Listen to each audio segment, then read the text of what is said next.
In October of 2012, in the polished granite lobby of the Heartland Agricultural Bank in Garrison County, a 33-year-old woman named Elara Vance bought 14 foreclosed farmsteads for cash. The combined land amounted to 4,218 acres.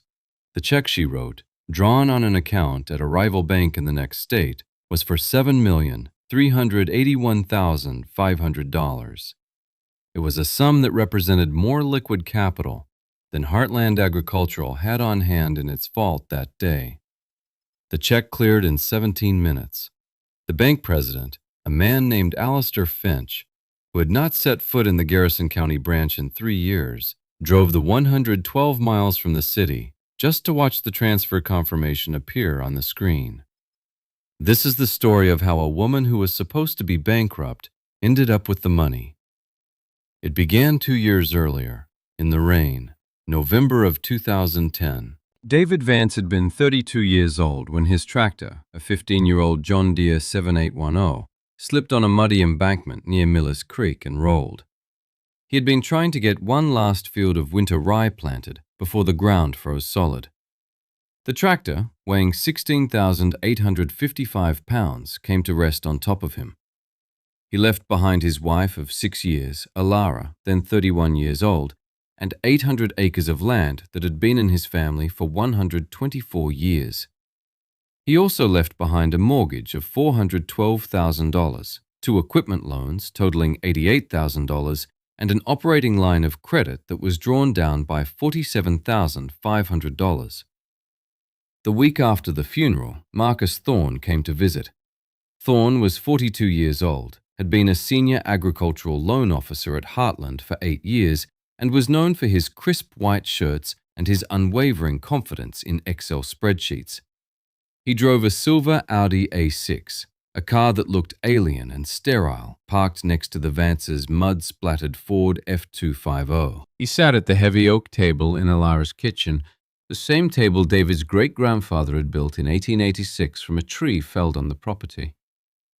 Thorne didn't notice the table's history. He saw it only as a surface upon which to spread his printouts. He had a file folder, 1 inch thick, filled with data, satellite imagery, soil composition reports, 5-year yield comparisons, and commodity price projections. He spoke in a calm, reasonable tone, the voice of a man explaining an unfortunate but unavoidable reality. Let me tell you about the Vance farm, because to understand what Elara did, you have to understand what she inherited. It wasn't just 800 acres of dirt. It was a living, breathing system, a patchwork quilt of use and intentions stitched together over 5 generations. Of the 800 acres, only 450 were dedicated to commodity row crops, corn and soybeans. Another 150 acres were permanent pasture, rolling hills of native grasses that had never been plowed. 200 acres were old-growth hardwood forest, a remnant of the pre-settlement landscape that the first Vance, a man named Silas, had deliberately preserved. The final 50 acres were taken up by the homestead, the barns, a meandering creek, and a dozen small paddocks and garden plots. To Marcus Thorne, this was inefficiency personified. The pasture and forest were, in his spreadsheet, labeled underutilized assets. The farm's yield per acre for corn, its primary cash crop, was 148 bushels. The county average for farms using the latest hybrid seeds and chemical inputs was 175 bushels. That 27-bushel gap was, to Thorne, the whole story. "The numbers are what they are, Mrs. Vance," he said, tapping a chart with a manicured finger. "Your input costs are low, I'll grant you that, but your output is significantly underperforming. Given your current debt load, the farm, as it's currently operated, is not viable in the long term. It's a simple matter of economics." He had a plan. It was a sensible, data-driven plan. A developer from the city had been making inquiries about building a regional distribution center along the interstate. They needed 300 acres of flat, accessible land, the westernmost parcel of the Vance farm. 300 acres of their prime cropland was a perfect fit. The developer was offering $4,500 an acre, That was $1,350,000. It would wipe out the mortgage, the equipment loans, the line of credit, and leave her with over $800,000 in cash. You'd be debt-free, Thorne explained, leaning forward. With the remaining 500 acres and a significant capital reserve, we could modernize. New equipment. We'd get you into the Pioneer P1197 AM hybrid corn seed program. We'd set you up with a full regimen of anhydrous ammonia, fungicides, pesticides. We can get your yields on those 500 acres up to 200 bushels per acre inside of 3 years. You'd be one of the most profitable farms on a per-acre basis in the county. He slid a projected profit and loss statement across the table. The numbers were impressive. The future it described was clean, efficient, and lucrative. It was also a future that had nothing to do with the land David's family had nurtured for over a century.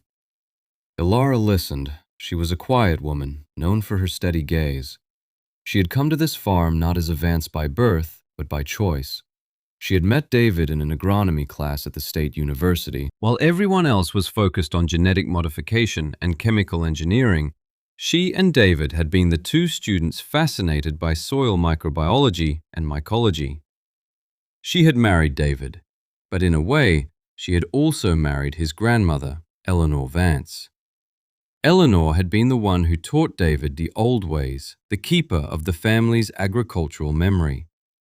She had died 3 years before David, but her presence was everywhere. It was in the worn canvas bags of seed corn stored in the cool, dry attic of the barn.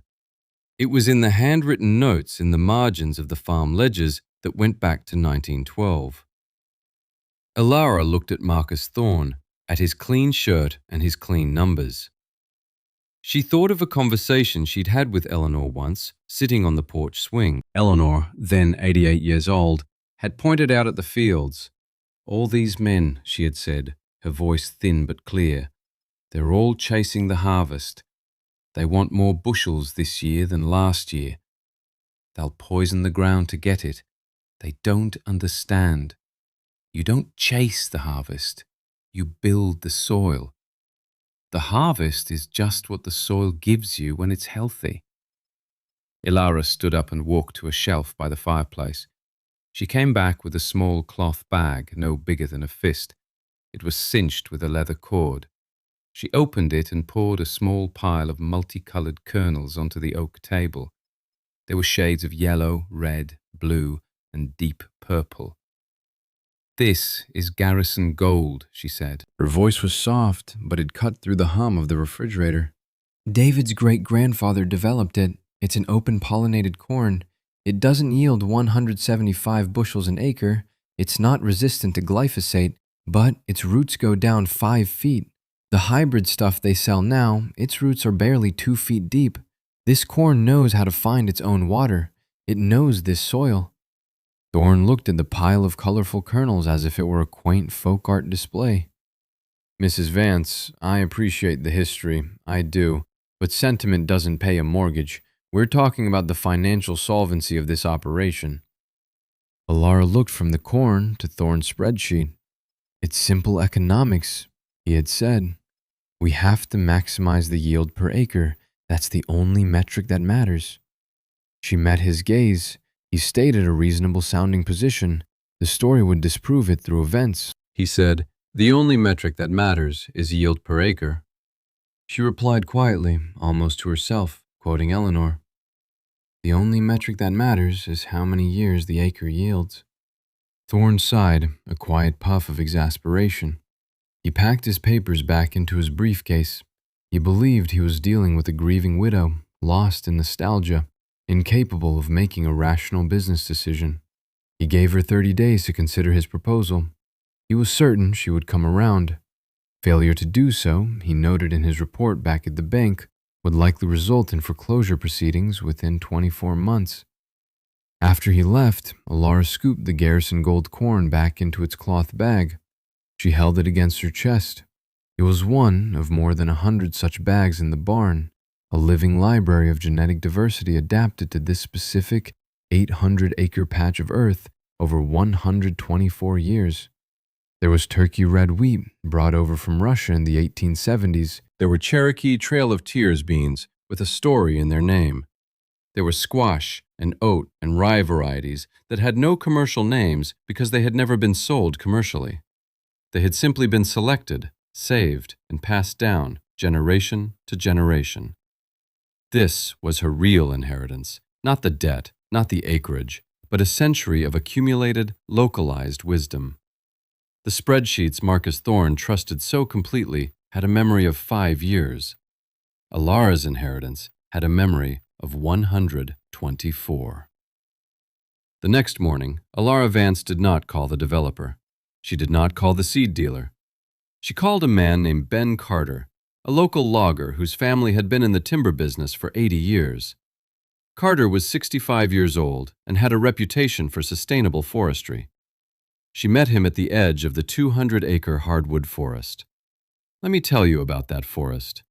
The Vances had never clear-cut it. They had practiced selective harvesting, taking only mature or dying trees, allowing the younger ones to grow.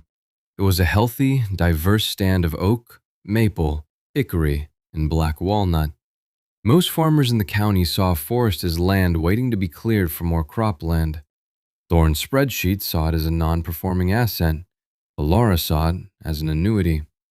She and Ben Carter walked the woods for 2 hours.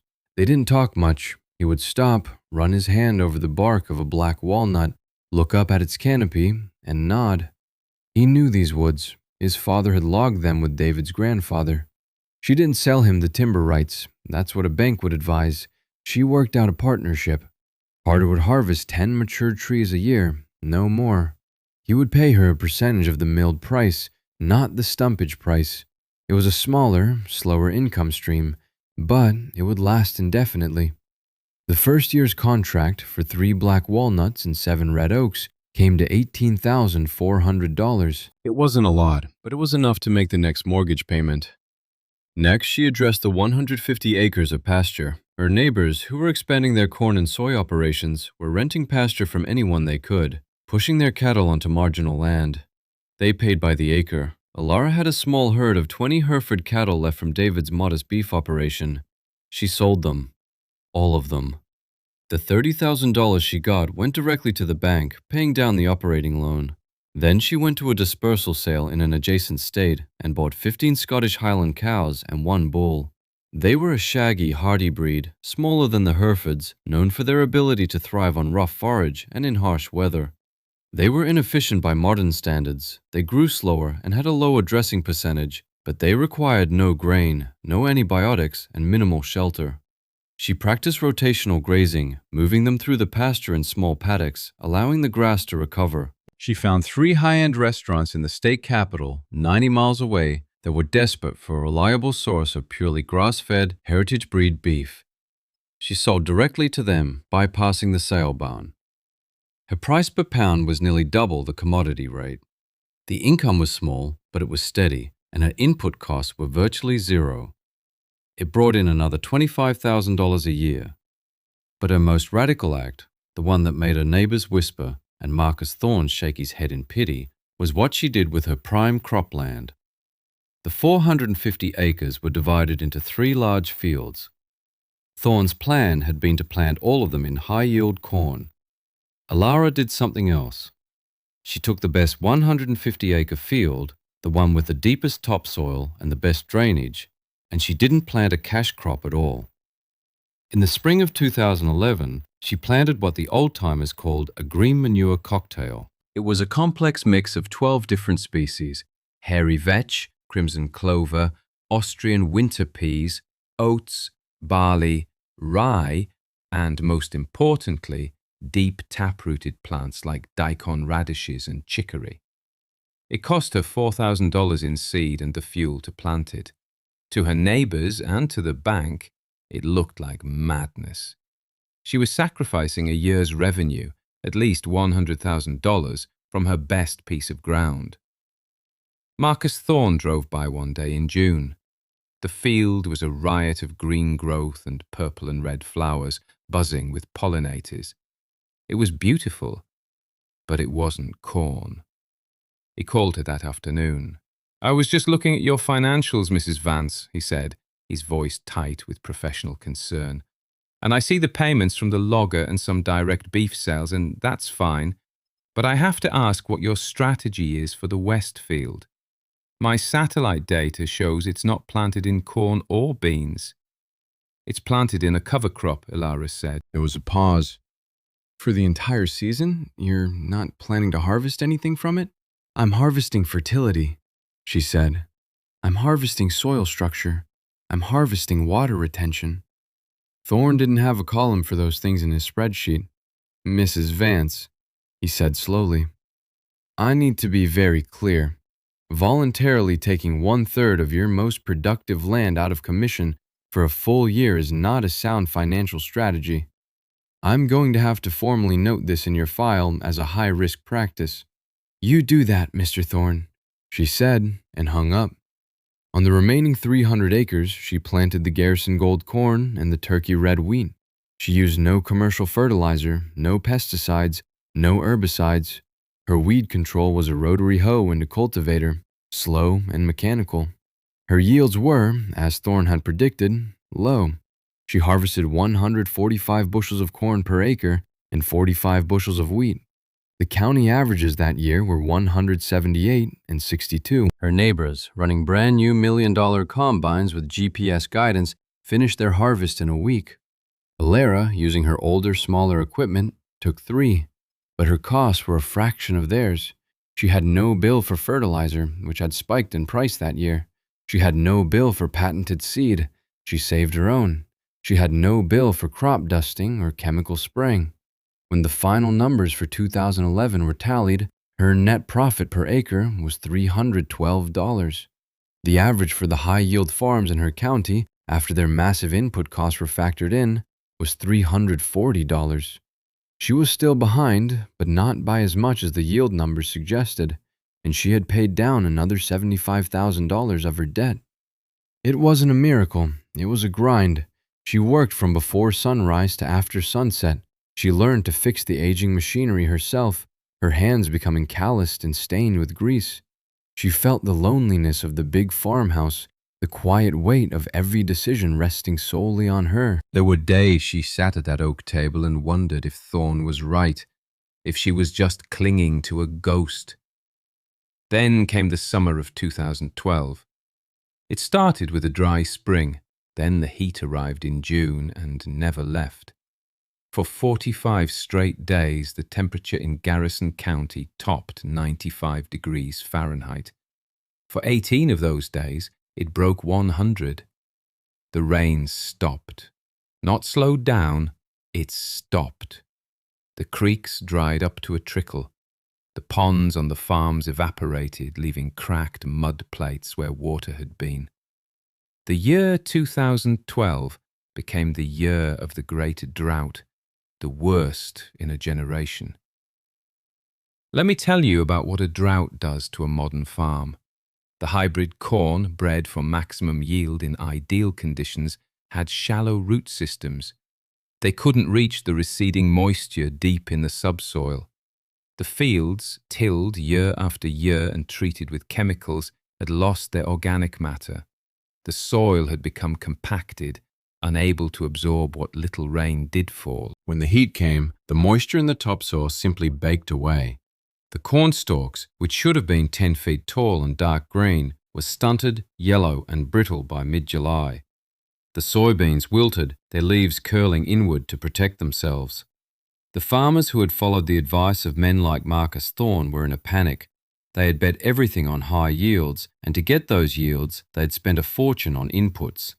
They had borrowed heavily against the promise of 180 bushel corn. Now they were watching that promise wither on the stalk. Federal crop insurance would help, but it wouldn't cover the full extent of the losses. It wouldn't make their loan payments. Marcus Thorne was a busy man that summer. His phone rang constantly. Farmers, their voices strained with fear, were calling to ask about restructuring their loans.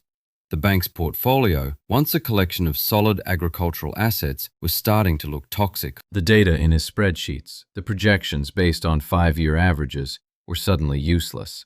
They hadn't accounted for a black swan event like this. His models were built on a foundation of stability. Nature, that year, refused to be stable.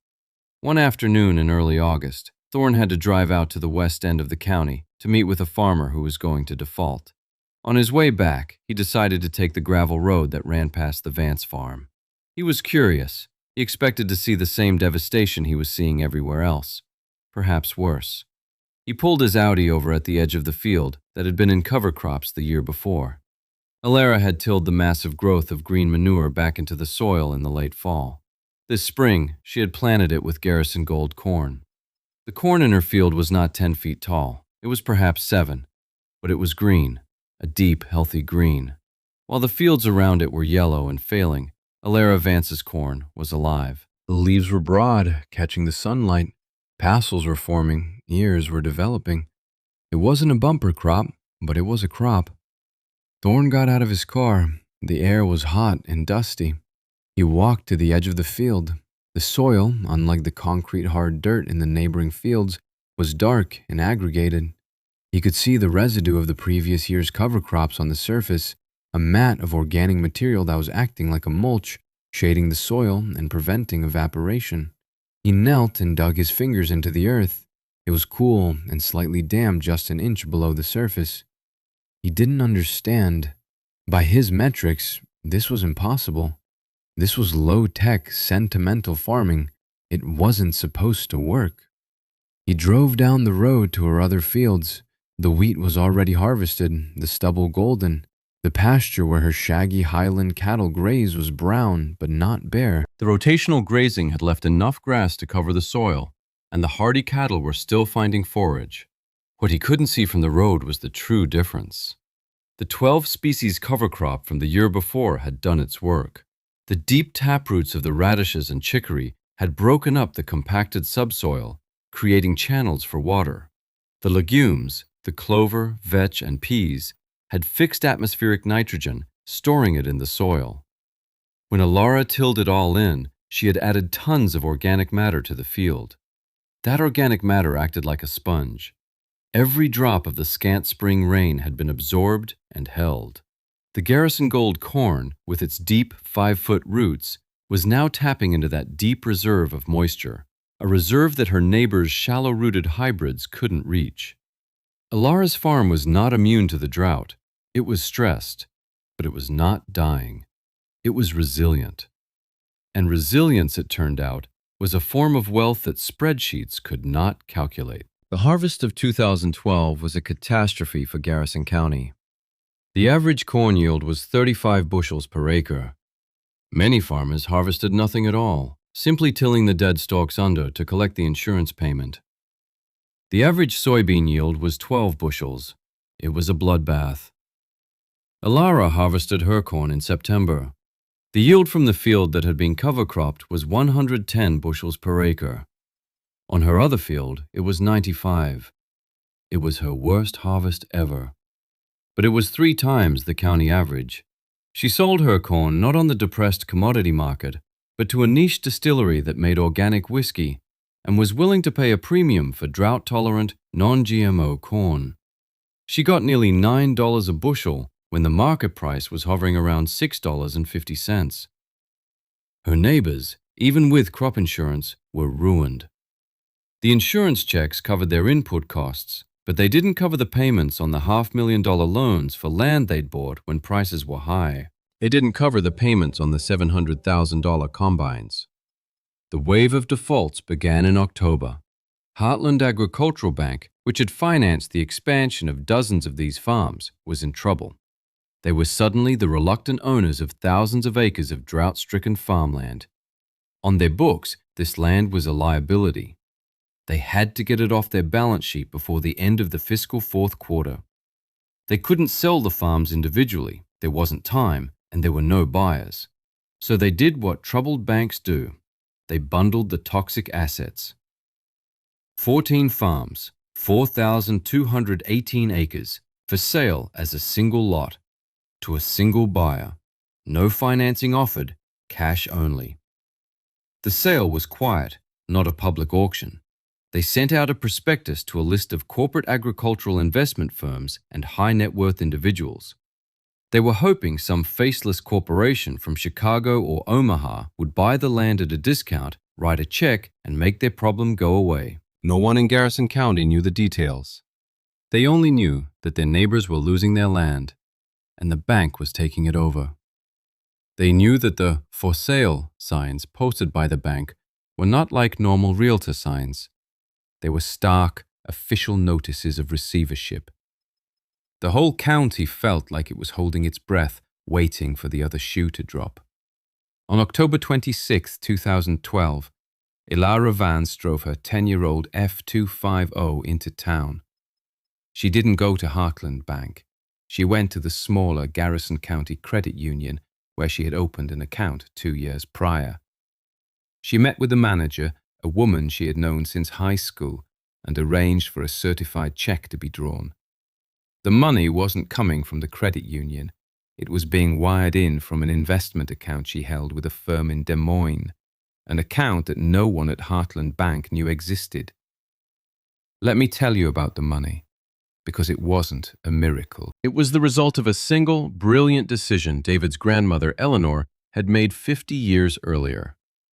In 1962, the Vance farm was smaller, only 320 acres. The state wanted to build a new highway, and they needed to acquire 40 acres of the Vance's northernmost field through eminent domain. The state offered them $300 an acre, a total of $12,000. It was a good price for farmland at the time. David's grandfather wanted to use the money to buy a new tractor. Eleanor refused. She had read a book about a man from Omaha who was buying shares in undervalued companies. She insisted they take the $12,000 and invest it. Not all of it. They would take half and buy stock in a local company that made irrigation equipment. With the other $6,000, she insisted they buy 20 shares of a funny little company this man from Omaha ran, a struggling textile mill called Berkshire Hathaway. Her husband had called her foolish. Investing was gambling, he said. Land was real. But he relented. Over the next 50 years, they never touched that investment. They reinvested the dividends. They forgot it existed, mostly. It was Eleanor's crazy money. When Eleanor passed away, the account became David's. When David died, it became Elara's. She knew it was there, a portfolio of stocks now managed by a firm, but she had never considered using it. It was the farm's ultimate insurance policy. In the fall of 2012, after the drought, after the harvest, after she saw the foreclosure notices popping up like mushrooms after a rain, she called the firm in Des Moines. The 20 shares of Berkshire Hathaway, which Eleanor had bought for about $300 a share, were now worth over $130,000 a share. The initial $6,000 investment was worth more than $2.6 million. The entire portfolio, including the other stocks and decades of compounded growth, had a liquid value of just over $7.5 million. At 10 a.m. on a Friday, Elara Vance walked into the Heartland Agricultural Bank. The lobby was quiet, but full of intense energy. Several of the farmers who had lost their land were there, talking in hushed tones with junior bank officers, trying to negotiate the terms of their departure. They saw Elara walk in. They nodded grimly. They assumed she was there for the same reason, another victim of the drought and the bank. Marcus Thorne was standing near the teller line, talking on his cell phone. His suit looked rumpled. His face was pale with stress. He saw Elara, gave her a curt, distracted nod, and turned away, speaking in a low voice about mitigating exposure. He saw her not as a client, but as a problem he would eventually have to deal with, another foreclosure file to process. Elara ignored him. She walked straight to the office of the branch manager, a man named Henderson who was nearing retirement. Henderson looked up, surprised to see her. She closed the door behind her. She didn't say a word. She simply placed the certified check on his desk. Henderson stared at it. He read the name of the issuing bank.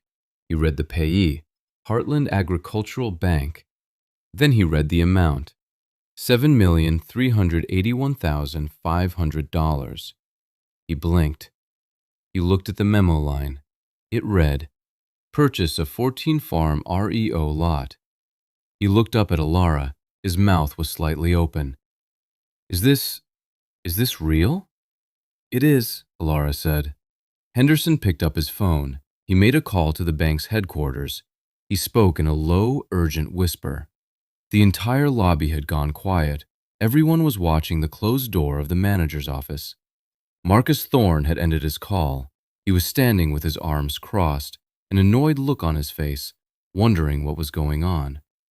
The door opened. Henderson stepped out, looking dazed. Elara stood just behind him. I can confirm, Henderson announced to the silent lobby, his voice trembling slightly, that the bank's portfolio of 14 agricultural properties has been sold. The sale is final. A collective gasp went through the room. The dispossessed farmers looked at each other in confusion and despair. It was over. Some faceless corporation had bought their homes, their histories. One of them, a man named Tom Gentry, who had farmed next to the Vances for 40 years, asked the question on everyone's mind. His voice was rough. Who bought it? Henderson looked back at Elara. She gave a slight nod. Elara Vance, Henderson said. Mrs. Vance has purchased the entire lot. For a full 10 seconds, there was absolute silence. The only sound was the quiet hum of the bank's fluorescent lights. Then, Tom Gentry started to laugh, a choked, incredulous sound. Someone else whispered, I'll be damned. The farmers, the tellers, everyone in the room turned and stared at the quiet woman in the worn jeans and dusty work boots. They were not looking at a grieving widow anymore. They were looking at the largest private landowner in Garrison County. Marcus Thorne looked like he had been struck by lightning. He walked toward her, his face a mask of disbelief. He stomped a few feet away. His own argument, his own data was being used against him by the story's events. How? He asked. It was almost a whisper. Your yields, the soil tests, the data said you were failing. The model predicted. Elara looked him in the eye. Her expression was not triumphant. It was not angry. It was calm and tired and certain. Here was the reframing, taking the antagonist's logic and inverting it. Your data measured the wrong thing, Marcus, she said. Her voice was quiet, but it carried across the silent lobby. You measured the harvest in one season. You should have been measuring the soil over 100 years. She turned without another word and walked out of the bank. The automatic door slid open and she stepped out into the autumn sunlight. The door slid shut behind her, leaving Marcus Thorne standing alone in the middle of the granite floor, surrounded by the wreckage of his own certainty. The aftermath was not what anyone expected. Elara Vance did not become a land baron. She did not evict the families who had lost their homes. The day after the sale, she called a meeting at the Grange Hall. The 14 families were there, along with half the county. They were scared, confused, and humbled. Elara stood before them, not at a podium, but on the floor with them. She laid out her offer. It was not a proposal for them to be her tenants. It was a proposal for them to be her partners. She would lease their land back to them, not their original farms, but parcels of the combined 5,000 acres. She would lease it for a share of the crop, not for cash. The rent would be low. But there were conditions. They had to follow her methods. They had to dedicate 1/4 of their cropland each year to a soil-building cover crop cocktail. They had to stop using the harshest chemical fertilizers and pesticides. They had to transition away from the shallow-rooted hybrid seeds and begin planting the open-pollinated varieties she would provide from her own seed bank. They would form a cooperative. They would share equipment. They would market their crops together, targeting the premium, organic, and specialty markets that valued resilience and quality over sheer bulk. She was not offering them a return to the past. She was offering them a path to a different future. A future where their wealth was not in the bushels they sold in a single year, but in the living soil beneath their feet. It was a radical idea. Some were skeptical, but they had no other options. They had seen her corn standing green in the year of the drought. They had seen their own fields turn to dust. They agreed, all of them. Over the next 5 years, Garrison County changed. The vast, uniform fields of corn and soy began to break up into a more complex patchwork. Fields glowed with the purple of clover and the yellow of mustard in the summer. The bee populations returned. The soil grew darker, richer, more alive. The yields were not as high as the monoculture farms in the next county during wet years, but they were stable. When a smaller drought hit in 2015, the co-op's farms barely registered it. Their income was steady, their debts were low, they were surviving, they were thriving. Marcus Thorne was transferred to a corporate office in the city a few months after the sale. He was moved from agricultural loans to commercial real estate. His expertise was no longer valued in a place where his models had so publicly failed. The silver Audi was no longer seen on the gravel roads of Garrison County. Elara Vance never remarried. She lived in the old farmhouse at the center of the 5,000 acres she now managed. She was not a boss, but a mentor, a keeper of seeds and knowledge. Her most prized possession was still the farm ledger that David's great-grandfather had started in 1886. In the back, on a blank page, she made a new kind of entry. She didn't list dollars or bushels. She started a chart. The first column was year. The second was soil organic matter percentage. She took a sample from the same spot in the Westfield every autumn. In 2010, it had been 1.8%. By 2018, it was 4.2%. That number was the only metric that mattered. It wasn't a number that appeared on a bank statement or a commodity report, but it was the true measure of her wealth and the wealth of her community.